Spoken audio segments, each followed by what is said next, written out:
This is Henry Fountain for the New York Times. 10 years after 9/11, new office towers are rising at the World Trade Center site that will transform the skyline of Lower Manhattan.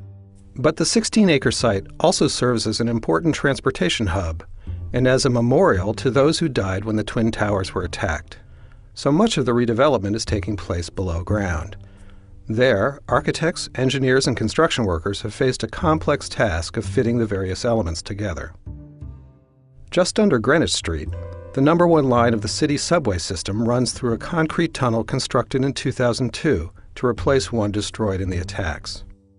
Below that, and extending across much of the site, is a network of tracks, platforms, and pedestrian walkways for Port Authority trains that run under the Hudson River to New Jersey. The street-level entrance to these trains, to be completed in 2014, is an arch structure designed by the Spanish architect Santiago Calatrava.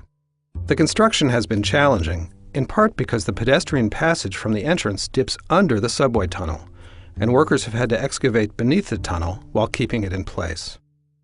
Elsewhere on the site, mechanical systems have been installed, including a chiller plant that takes river water through huge pipes and uses it to help cool the transportation hub and other buildings. The 9/11 Memorial, which will be fully opened in 2012, includes a museum with exhibition space 70 feet below ground, where the Twin Towers foundations met bedrock. Where the towers stood, water will cascade down large square fountains. Their structure will be visible from the exhibition space below. A glass and steel pavilion will serve as the entrance to the museum. At street level, the memorial area will be covered by a stone plaza planted with 400 trees. The tallest building at the site, One World Trade Center, was designed by David Childs. It will have a rooftop parapet at 1,368 feet, the height of the original North Tower, and reach 1,776 feet at the top of its antenna spire.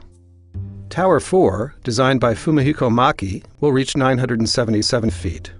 And depending on economic conditions, Tower 3, designed by Richard Rogers, and Tower 2, by Norman Foster, will be finished later.